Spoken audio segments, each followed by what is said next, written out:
make sure that that program doesn't contain controversial subjects, and you're not impolite to people. No, definitely not, Dad. You know me. I'm never, ever controversial or impolite. Yeah. Okay.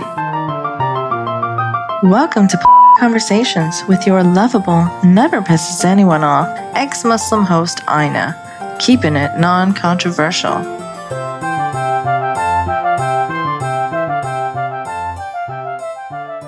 Welcome to episode 43, everyone. I have got a very special guest here today. I've got Kelly Jones, Alex Jones's ex-wife, here to tell her story.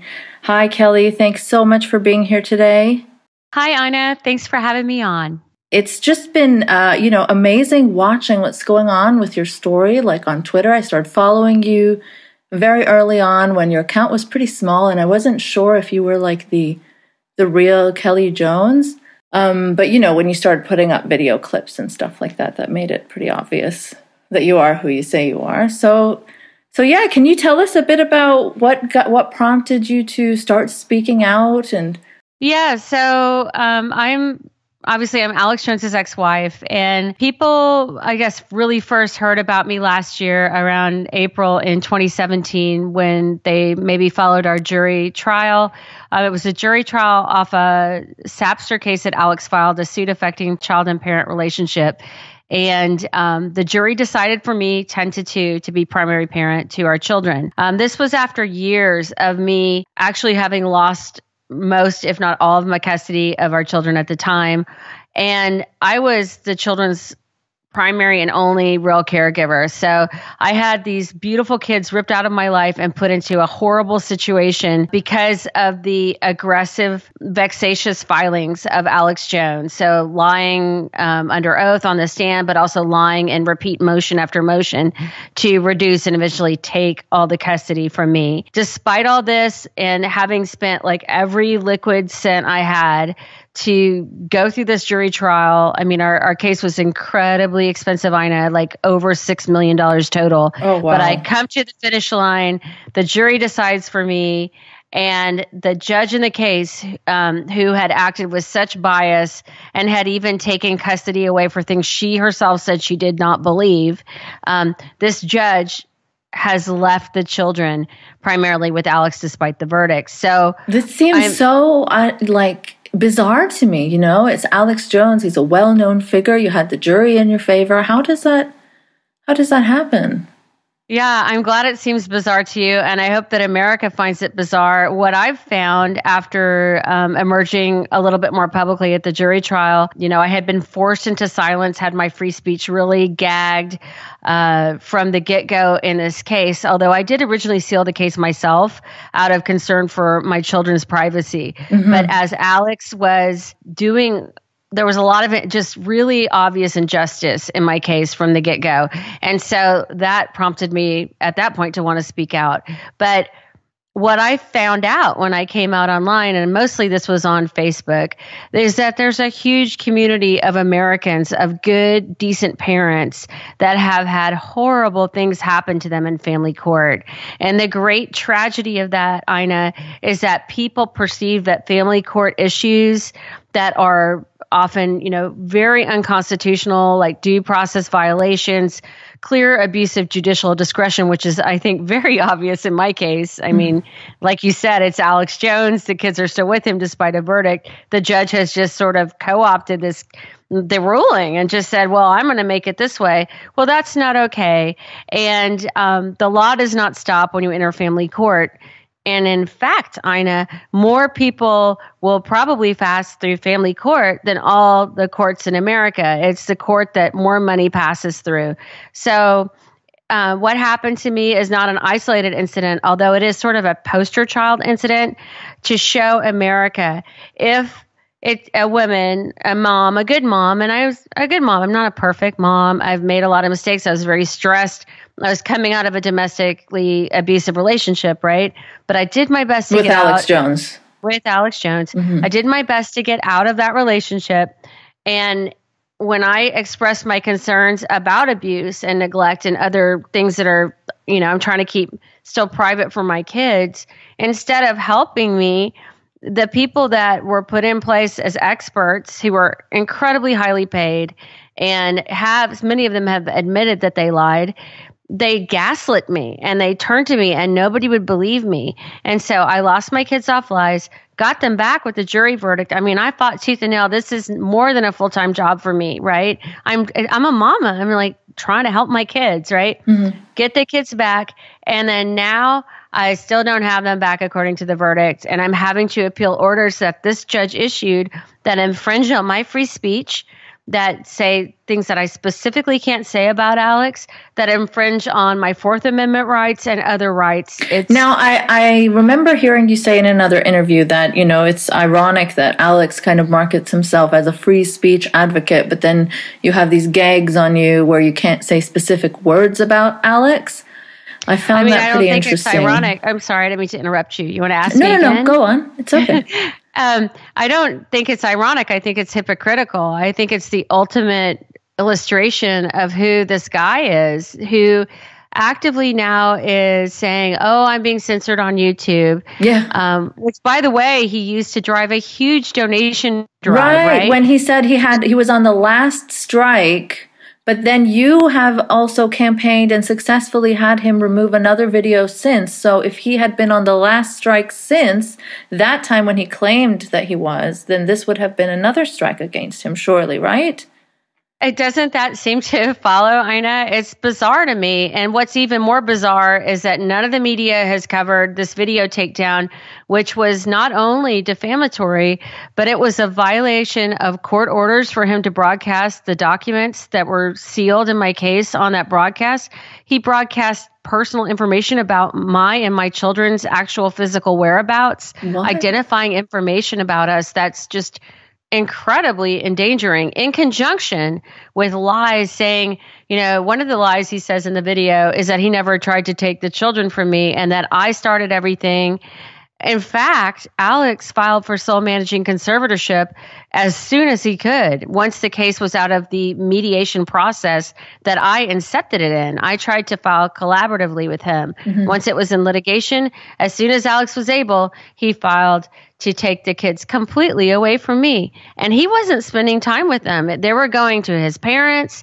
He was gone for months on luxury travel. I mean, it's very, it was a heartache for me. I mean, I love my kids.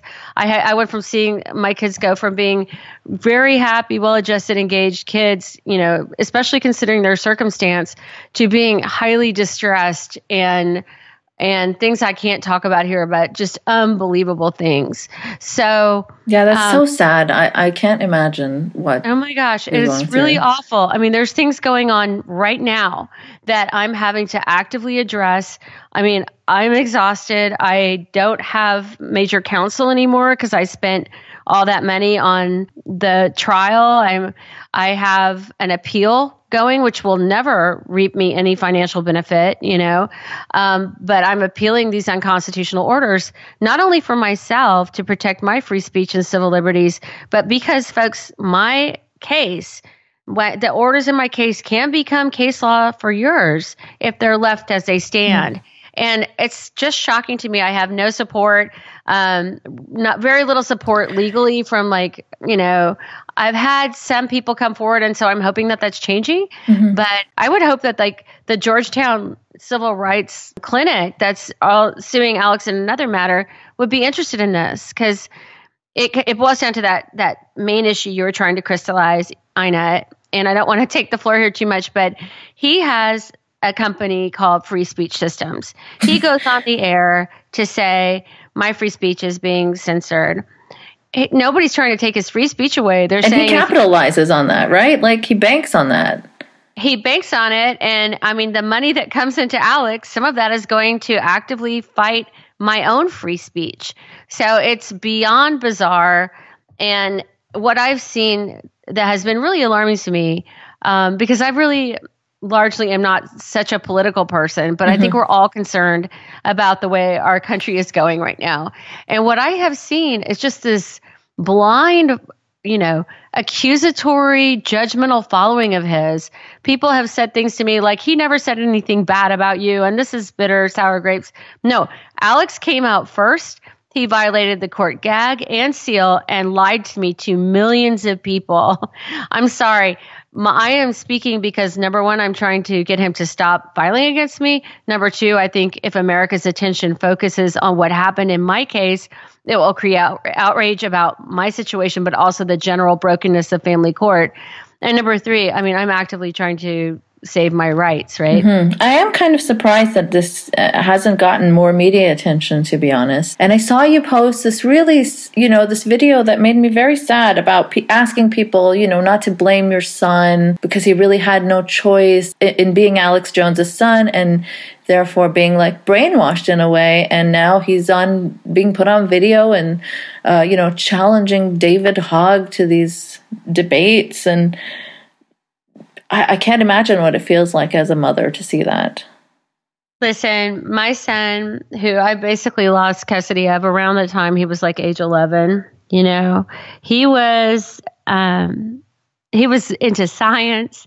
He was this exuberant, loving kid. He was a major competitive swimmer. Like, he was dedicated to that. He was dedicated to learning.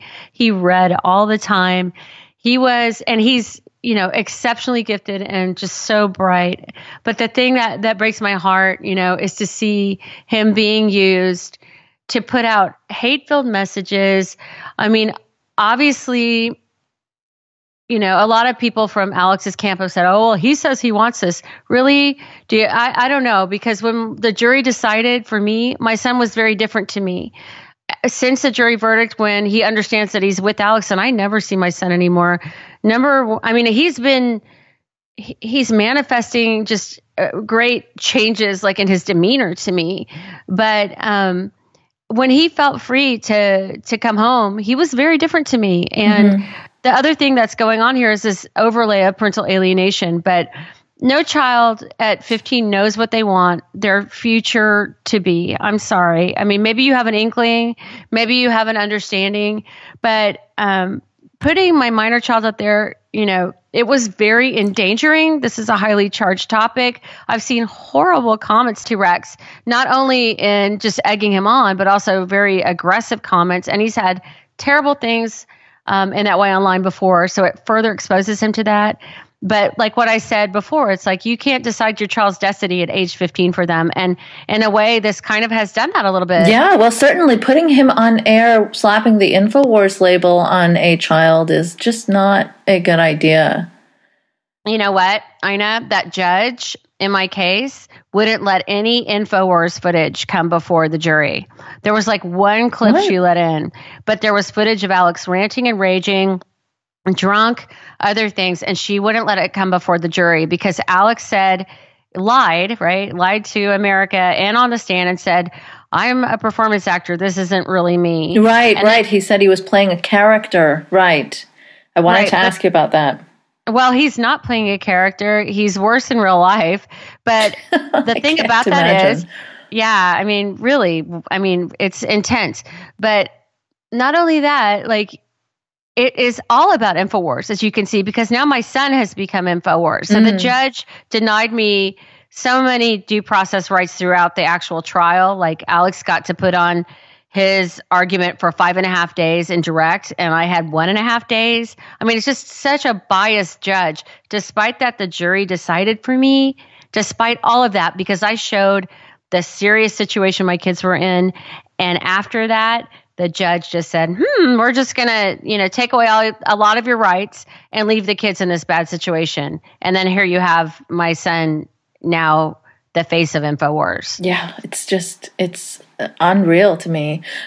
So when you say he's not playing a character, yeah, I can imagine. I can imagine. When you say he's not playing a character, so what's it like? What's he like outside of InfoWars? Does he really believe that, I don't know, Pepsi is turning the frogs gay or whatever it was? Or does he really believe that Sandy Hook was a hoax? And these are just some horrific things to believe. Some more harmful than others, but... Yeah, he believes it. except when it behooves him not to believe it. But that is how he lives his life. So it's almost like what is that when you can make yourself disbelieve something you really believe in order to get your way? Oh, like yeah. The free speech issue. Like, I think that's a certain kind of problem that somebody might have. But the rage. Like cognitive dissonance kind of thing? I don't know what it is, but I mean, clearly, we had to live the life of that, was sort of it was encompassed by his ideology, right? Yeah.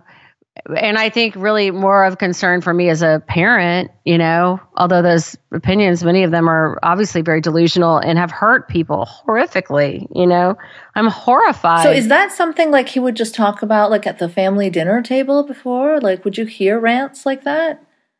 Well, Alex wasn't at the dinner table a lot, which is part of the reason why I probably stayed in the relationship so long. Alex was mostly gone and mostly on the air. And when he wasn't on the air, he was watching himself on the air or talking about himself on the air. But that can't be healthy. Definitely. Like I'm thinking of moving and I've got to figure out what I've got to do with like 40 years of stored food under my house. I mean, there's what? Yeah, like, storable foods, that kind of thing. Yes, definitely. He believes that. Yeah, I heard you say in another interview there were things that you would never have done had you not been married to Alex Jones. So his ideology definitely bled into your day-to-day life, right? His paranoia and stuff like that. Yes, of course. Yeah, absolutely. And there was a thing that I read about the trial where he said that's why he couldn't remember the names of his kids because he had just had a big bowl of chili. I mean, I think he said it was either their ages or their grades. He definitely knows their names, but he did use the chili excuse, which was, kind of this jibey theatrical tactic of my attorney to show what is obvious is that, he doesn't know, he really doesn't have a very deep and definitely not a like one-on-one relationship. Yeah, well, even the ages, right? Like to not know your kids' ages is a bit strange. I think it might have been the grades. I don't exactly remember, okay. But there's a lot he didn't know. There's a lot that he said about my kids that wasn't true, about their interests, about their friends, about their grades, what teachers they had. He doesn't. My experience of Alex is that he will never be alone with the kids. He has like an army of nannies. He's got a new wife. He's got his parents. My kids live with this kind of bizarre entourage of highly, highly paid people. And a really kind of bizarre, that's a bizarre situation of itself, right? Of course. It's not like a normal family dynamic. Yeah. So it's sad. Yeah, I heard you say as well that you're not sure if he has any friends really because he's always around people who are paid to be around him. Or want to be around him because he's famous. Or or that. Mm-hmm. Or just buying them dinner, buying them watches, buying them cars. Yeah. I mean, yeah. That's not a natural way to create relationships. Sad. Yeah, it's sad. It's sad for him, Mm-hmm. So can you just take me back a bit and tell me what it was like? Like, you sound like a very articulate and lovely person. Like, how does someone like you fall for Alex Jones? Like, was he different back then? Or like, how did that happen? Well, I mean, I was 29 when I met Alex. I had moved back to Austin. My best friend was dying and I was in a vulnerable time of my life. I mean, Alex was good looking back then. He's, 23, 24 years old. And met him through, we had the same producer. We had an Access show on Access TV. I mean, Alex had no kind of radio presence then. And he was different on the outside, I think that a lot of the more concerning things in a relationship that does become the domestic violence cycle, you're groomed by a narcissist or you're lured into this relationship. I was vulnerable. I mean, I grew up in Europe traveling around. So the friends that I have in Austin, they're, I don't have this like deep root in Austin. I had kind of like friends all over everywhere. So I was kind of alone when I came back to Austin. I get in with this narcissistic guy who's really nice to me, really adoring. And then suddenly, fast forward a couple years later, he's made me leave my job to work for him, has roped me in to basically help him start InfoWars, which is also part of the reason why I'm speaking out, because as bad as it is now, it was very different way back then. It was a lot more police state, Big Brother oriented. In fact, there was a time during George W.'s presidency when a lot of liberals were listening to Alex. I mean, Alex now, who he is on the air, is very different. But I got into a situation where I felt like I had to marry him. And so I did. And I tried to leave multiple times after that. But it really is hard to understand how, well, first of all, I think we can see how manipulative he is and controlling because he's basically totally influencing America right now. But beyond that, it's really, really is hard to leave an abusive relationship. You become isolated. Your finances become isolated. You've got kids. I mean, I lived with the constant threat if I ever tried to leave or even to contact people if there was a serious concern that my children would be stolen from me, which is, of course, what ended up happening. And it's also terrifying. I mean, he's a really big, strong, terrifying guy, So, and so you tried to leave before as well, right? Many times. I mean, I think you can just go watch some Lifetime movie about what it's like to be in a domestically abusive relationship. I mean, I watched, what was it? Sweet Little Lies or something like that, and really watched, how long it took that woman, Nicole Kidman character, to come to terms with the fact that she was in a really sick relationship. Oh, yeah. Is it called Sweet Little Lies? Is it the show, not the movie? It had I don't know, a few episodes? Yeah, it had a bunch of episodes, and they did a really good job of showing how a powerful narcissist grooms you for abuse. Yeah, I saw that. It's a real phenomenon. And the real tragedy, Ina, is that family court, instead of helping abuse victims, often turns the gaslight on them alongside their abuser. And so you're leaving a horrible relationship, you're reporting abuse, and instead of people believing you, they target you, which is exactly what happened to me. Wow. I really feel for you, I can't imagine being in your shoes right now and having kids under the guidance of Alex Jones and being put out there to face the world as the face of InfoWars. And I've heard you say that you understand why people why people might not have sympathy for you because you helped start this InfoWars thing. And I think you said that you helped Alex reach some of his success. So can you talk about that a little bit? Yeah, sure. I mean, I came back to Austin. I had been working for PETA, if you can believe it. And so I had developed kind of a good understanding of grassroots media, which I'm trying to tap into now with my CustodyWars.com site, right? But I was able at that juncture to help Alex get on the wire for the first time, to get him his first guest. And, frankly, at 29 years old, I was not that concerned as I might have been about really what I was putting out there. I was also really being pressured to be involved and isolated in the business. So I actively removed myself from all content involvement over 10 years ago and refused to listen to his show. I was still married to him. I did do some of the back end work of the business, but I was also very vocally outspoken to Alex saying, what are you talking about? What are you saying? I think actually, if you look at how much the content has actually changed and how just completely partisan and on down the road and all of that, it is now how hateful his crowd is, just haters now. I mean, before there were some real thinking involved people, these libertarians that were constitutionalists.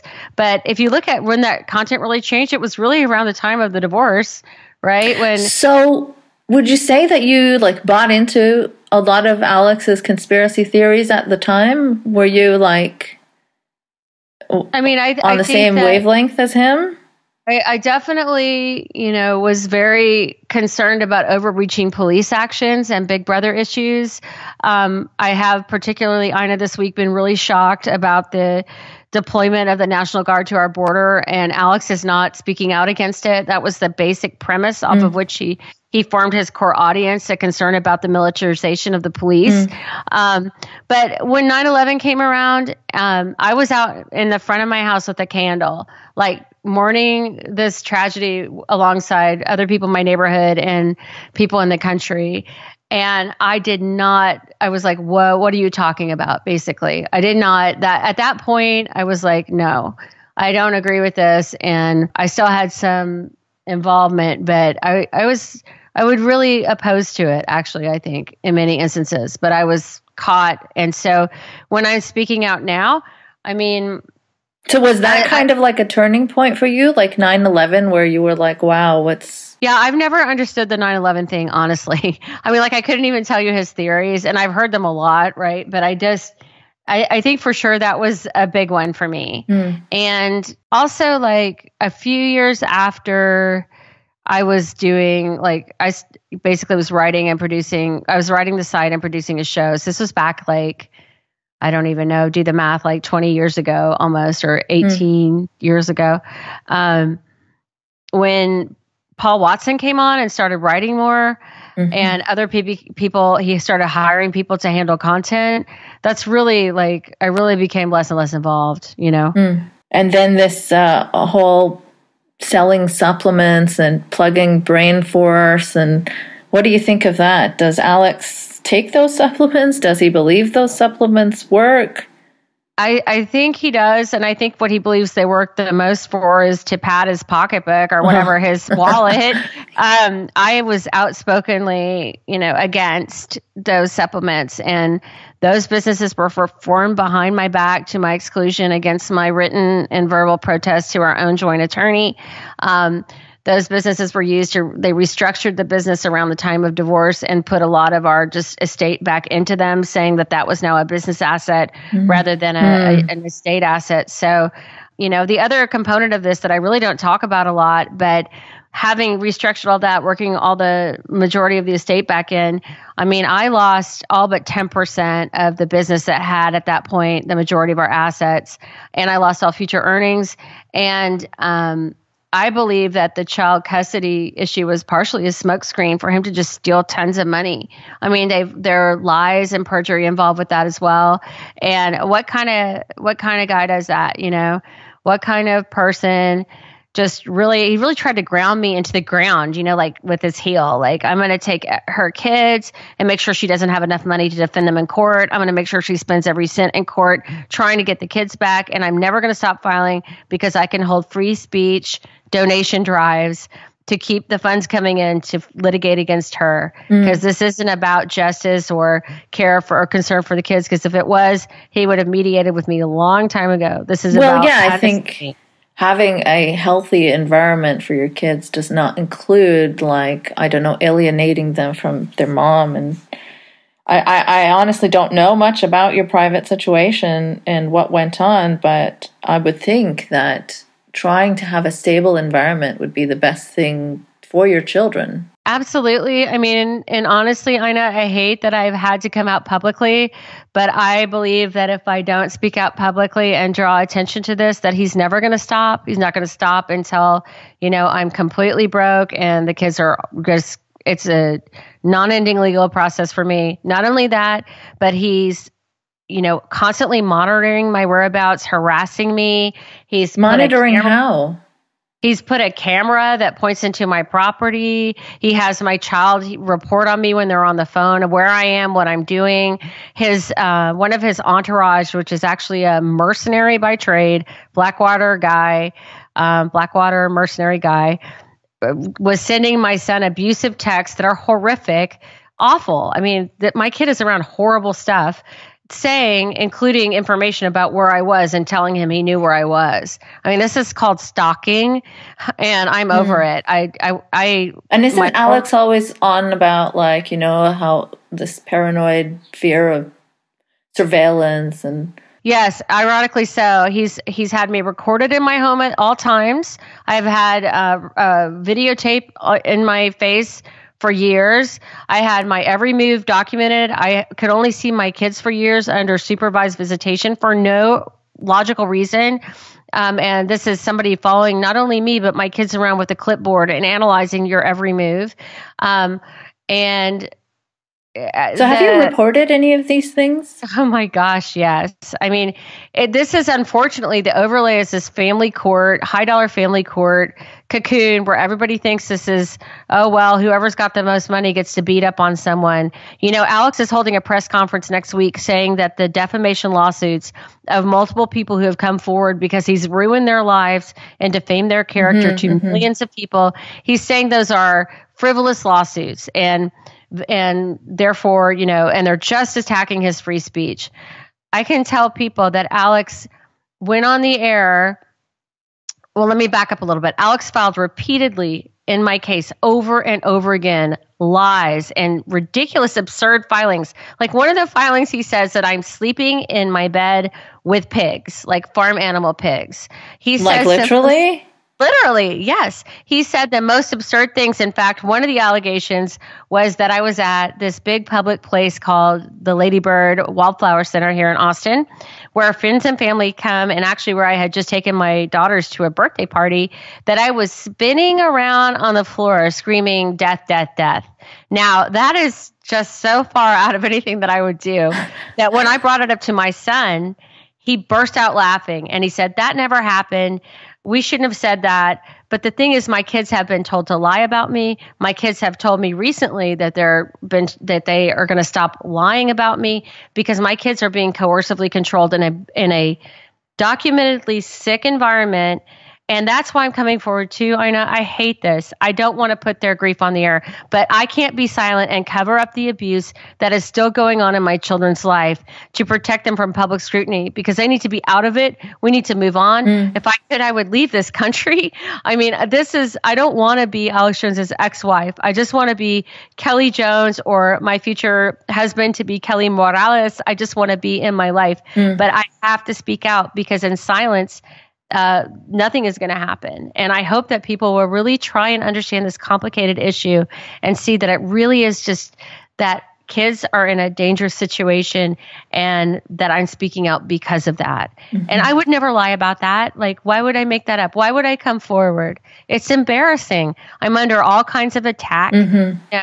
I'm sure that even what I've said today will lead me to have a lot of people saying, well, you're terrible. How could you have been a part of that? Well, it was very different. I was a part of it at its inception. And you regret it now, right? Like you're speaking up to... Yes, especially with what it's devolved into. I mean, I can't even believe it, honestly. Like I still was not really very active online until just a couple of weeks ago because I've been silenced and all this. I mean, there are people out there that are just like zombies, like hateful zombies. And the InfoWars platform has evolved. I studied World War II, right, in college. I have a scholarship from a museum in Normandy, France, that we did an in-depth study about, you know, how did this happen? I mean, I say America get very concerned. I think that we are in a very precarious situation. And I think the propaganda mouthpiece of this neo-Confederate fascist kind of thing is Alex Jones. And I have to speak out against that too. Right. And I heard you saying in another interview, or I read it in an article, I can't remember, that according to you, Alex's paranoid conspiracies used to be nonpartisan before, but now he's turned into a propagandist for Trump, and that you think that his Trump support makes zero sense based on what he used to stand for. 100%. I mean, you don't just ask me, ask Rob Jacobson, who's one of the people who have recently made an EEOC complaint against Alex, who worked for Alex for 10 years. Alex was never partisan.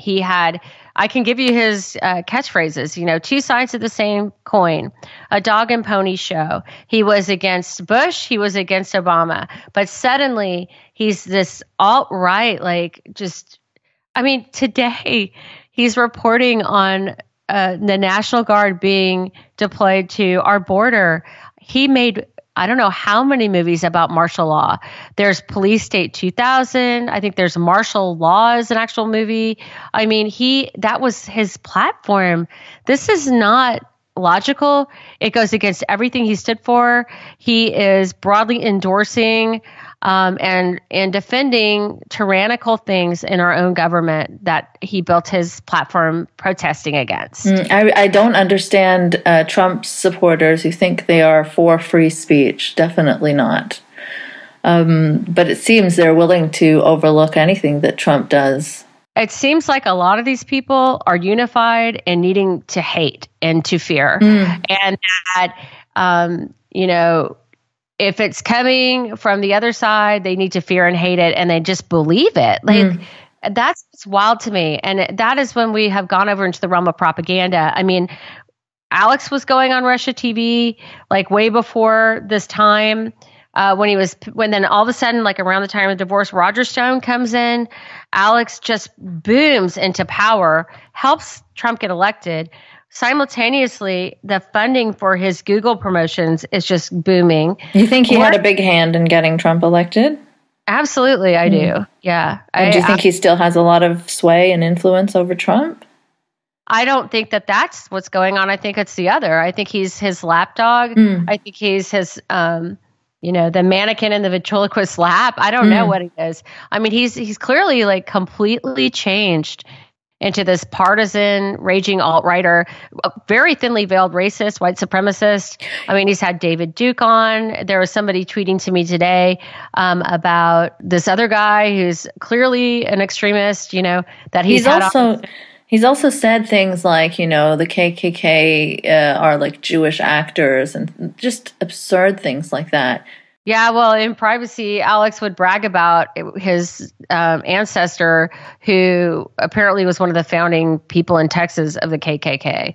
So, wow. I mean, he'll just say anything, I guess, But, and by the way, I know he has used me to say that he's not racist because I have distant Jewish heritage. My grandfather was Jewish. I absolutely will tell you that he's racist. And who wants their, on the mere little skin of that, the thin concept of that, who wants their kids, living in racism? Who wants their kids living with an alcoholic? Nobody, right? These are just basic, normal things to be concerned about as a parent. Yeah, when someone's going to use the grandfather of their wife, I think, to try and excuse themselves from accusations of racism, I think that alone is pretty telling.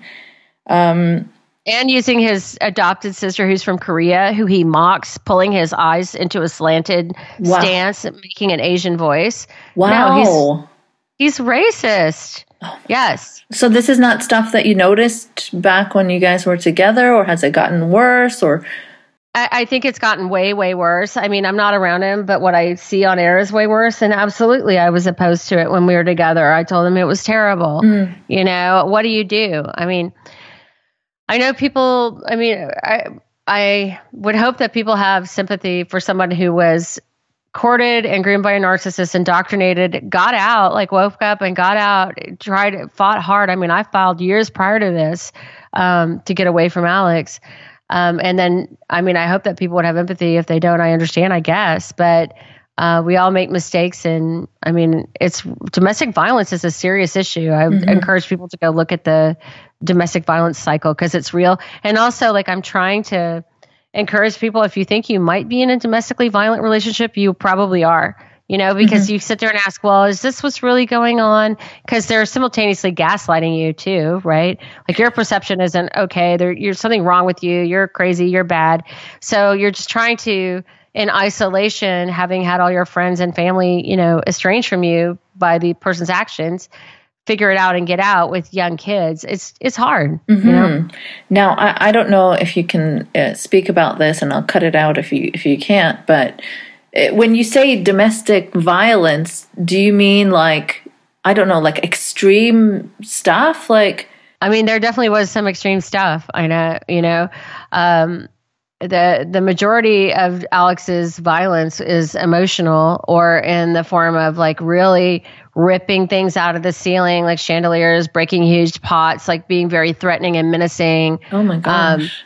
But the emotional abuse was enacted, brutally and mercilessly when he was around, which wasn't always, on a moment to moment basis. It was horrible. And towards the end, it was just awful. you know? Wow. And I mean, also, like, I'm a Christian, so I tried to work it out according to my faith, you know, and that's also probably part of the reason why I stayed in so long.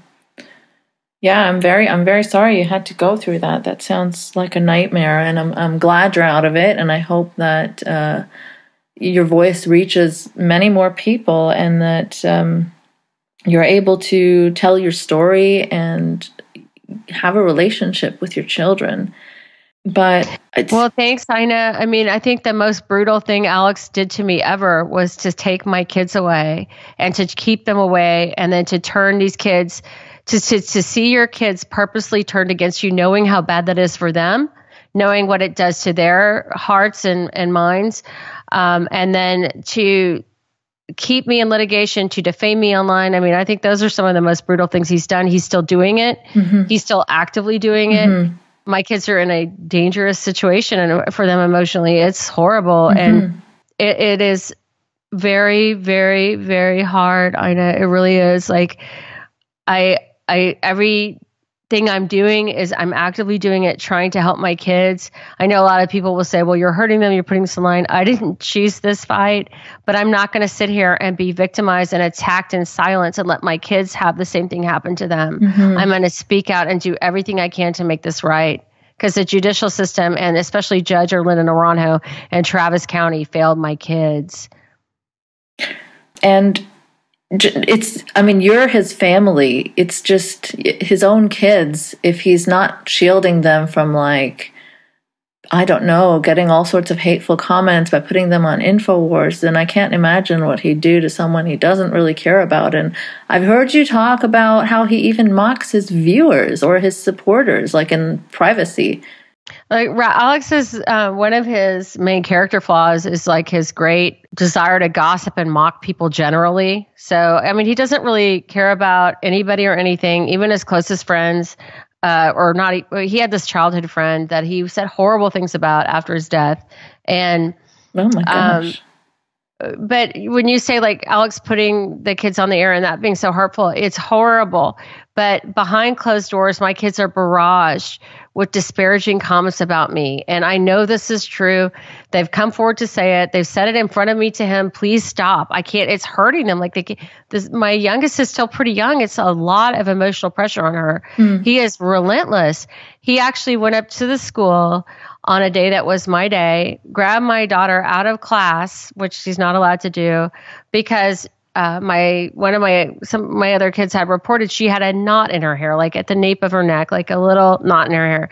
Recorded her and mocked me while she was in his car. I mean, these are sick behaviors that. And he put that on the air? No, he didn't put it on the air, but he's trying. That's another instance of him harassing me and stalking me, trying to catch. I mean, he asked my daughter if she's eaten when she's with me. I mean, there was never any concern about my parenting. I was the best mom in the world, according to him and his parents, until I filed for divorce. Like, actually saying to my daughter, is your mom feeding you? Like, what does that say to a kid? Yes, my mom's feeding me. Yes, my mom's making me a bento box with a happy face apple, daddy. You know, but what they're expected to reject and say bad things about me, and they're put in the middle as a pawn of his to hurt me. It's horrible. And it's a common thing that actually happens in divorce. So it's got a name. It's called parental alienation. Some people don't like that term because sometimes it's misused against women. But it's a specific systematic set of behaviors that Amy Baker is one of the main psychologists who've written about this, that we proved in court. I proved this forensically. But other people call it coercive control or even domestic abuse by proxy. It's kind of hard to wrap your mind around, but I bet American can believe that Alex would manipulate not only the public, but even the most vulnerable people in his own life, his own children. Well, I mean, that seems apparent from him putting his own kid on air to basically do his dirty work and harass Parkland shooting survivors. It's unbelievable. It's horrible. Yeah, so I can't imagine what you're going through. But thank you so much for coming on and telling your story. If there's anything else you'd like to touch on that I haven't touched on, if there's anything you'd like to plug. Yeah, thanks, Ina. Well, first of all, I just want to really thank you. I've had a lot of independent journalists come forward. You had mentioned before, like, why isn't this getting more coverage?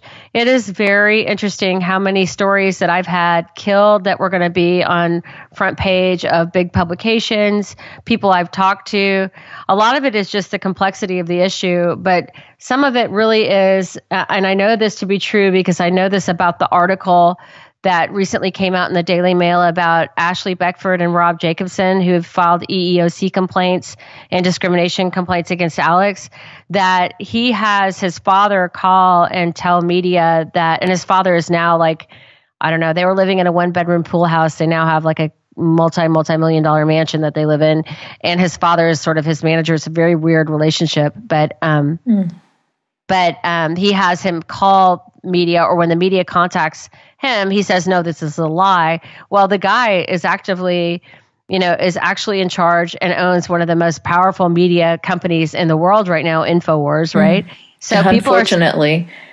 So people are scared to oppose him. I mean, I think I had one publication say that they would publish an article that I wrote in my own voice, but they're not going to assume that liability. People are afraid of liability. Really? I tell you, but, what, people criticize InfoWars quite a bit in the mainstream media. So I think it's more of like that. It's into this realm where he's going to say it's a personal issue and this, that, or the other. I don't really know what the phenomenon is. Maybe, I think what I've experienced actually about the media is they like to take a little snippet and snipe at it, right? Like, I'm really sad for my son that the one thing that the Salon reporter wrote about was me saying that my son was brainwashed. Because really what I talked to the Salon reporter about was about the court corruption and about how my son has been irresponsibly and improperly left by a judge who's abused her judicial discretion with my ex, Alex Jones, right? But my experience is that people like to get their own headlines off of Alex. So they pick some incendiary thing, and everybody loves to hate Alex Jones. Well, if people want to do something about Alex Jones, all they need to do is learn my story, get behind my free speech appeal. I actively need amicus briefs. Amicus briefs are briefs that attorneys can file pro bono in support of my case. I have an attorney who's on my appeal case, and I can connect any interested attorney listening to this who'd like to support my appeal. It's a, first, fourth, multiple civil liberties appeal. That's one way they can do it. Another way, I had a video taken down off of YouTube. It took over a month for them to do it, even though it clearly violated so many of their policies. It's unreal. There's still a video up there I'm trying to get taken down. People there, I have a petition that's on change.org. You can link through from my website, custodywars.com, and sign it. And it's just simply saying, what are your policies? Exactly. Where is Alex's standing with you? Because he said that he was about to lose his channel. So was he lying to his viewers, or YouTube, are you giving him special circumstances, right? They haven't commented on it so far? No comment so far. No big media has picked it up, shockingly so. I had a huge outlet say, well, if somebody else will cover it, or if it gets taken down, we'll cover it. But it's just me. I'm like, I've had a lot of great people come forward and support me. But I think it was at something last time I looked at 500 signatures. Are you kidding me? Alex has millions of followers. Every time I go on the air, like a show like yours, I receive the most horrible threats. People saying the most awful, untrue things about me online. I put myself forward not only for my family, but in defense of actual free speech and justice, to try and say, YouTube, you need to abide by your policies. There's an avenue at least to understand what their policies are, and if Alex Jones really is in any kind of standing at all, which we all deserve to know, right?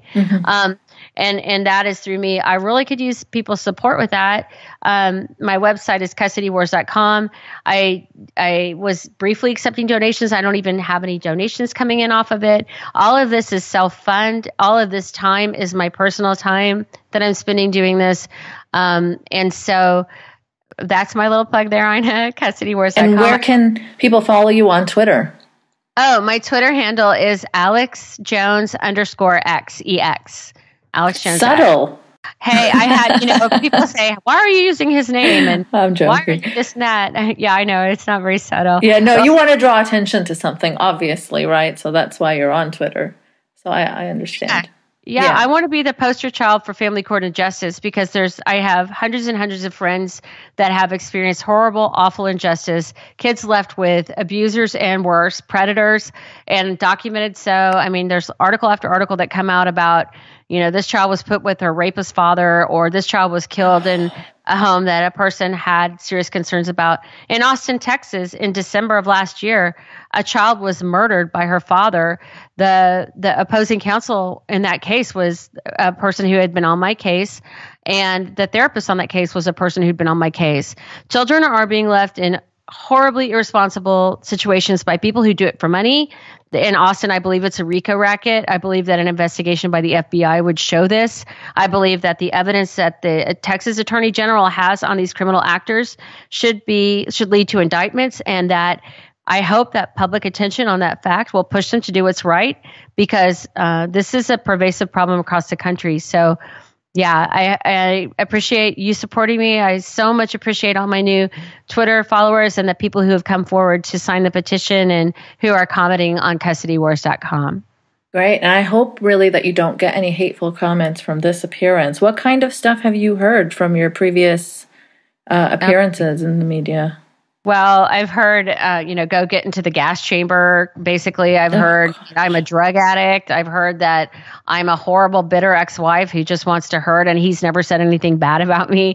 I mean, when it's on air, right? Or it has been on air, him saying bad stuff about you. Oh my gosh, twice. In fact, Alex, I tried to break the seal of my case so I could speak out publicly when the media was there looking at me for that little microcosm of a moment, during our jury trial. He fought tooth and nail to keep it sealed, made me pay hundreds of thousands of dollars to defend it, or close to that figure. And then he went on the next day and held a huge press conference, violated a gag that was in place on our case, and broadcasted court-sealed documents out of context, violated HIPAA law, casting me as being some sort of mental patient or drug addict. I mean, it's insane what he's done. So he had no penalty for that? No, what he has is me trying to simultaneously address this current concerning issue with my son while I'm pro se or representing myself on my own defamation and intentional infliction lawsuit against him, and trying to manage this one appeal with my now limited and running out only source of income, which is a note, not alimony, not child support. What he's had is just had me going, hey, YouTube, do something, or me speaking out publicly. He's had no repercussion. That would require a legal action that I am really overtaxed to make at this juncture. And I guess I'll hope to work that into the next time I'm drawn into court by him. Mm-hmm. But it really is, it's been a very solo battle. And I guess it's an easy dismissal to say that you're the bitter, jealous ex. I mean, of course, there are some personal feelings there. You guys are exes, but I mean, there's also other stuff that you point to, specifics. So, I mean, I don't know how having your kids ripped from your life off of lies and perjury and criminal acts, and having a judge leave your kids with somebody despite a jury verdict, I don't really see how that's a bitter thing. I think it's a righteously angry stance to come from. I mean, these are legal issues, and I and my family have been put through the ringer by Alex. After I filed for divorce, I filed collaboratively because I knew he'd be vindictive. I was forced to leave when he was endangering our kids. In the litigation process, that means we're not mediating anymore. We're actually in, a law situation. He filed repeatedly with vexatious lying filings to take my kids from me. And he succeeded for years. And the people who did it, who helped him do it, some of them said they didn't want me to get my kids back because then they wouldn't make money. This was testified by somebody who took a polygraph under oath that this happened. Some of them lied about actual events that influenced things that went forward, and they all referred to each other. And I got the jury for me despite all that. And then the judge left my kids with him. And then he's lying about me, saying the most awful things. Yeah, no, you don't get to lie about me. Nobody's going to lie about who I am and the decency of me, especially not in a public venue that my kids can see. I'm going to have to address those accusations. Mm-hmm. Yeah. Well, I wish you the best of luck, Kelly. I'm sorry you have to go through this again. Thanks again for coming on and telling your story. Thank you so much for having me on. Thanks for listening to another episode of Polite Conversations.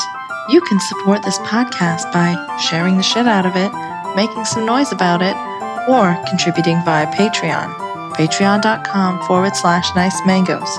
No Ian Mangoes. Also, you can follow me on Twitter @nicemangoes. If you want to make a one-time donation instead of a monthly Patreon one, you can do so via PayPal. nicemangoes.blog@gmail.com. Remember, no Ian Mangoes. If you've got an interesting story and would potentially like to be a guest, you can email me there too. A special thanks to Dylan Beck for theme music, sound, and production help.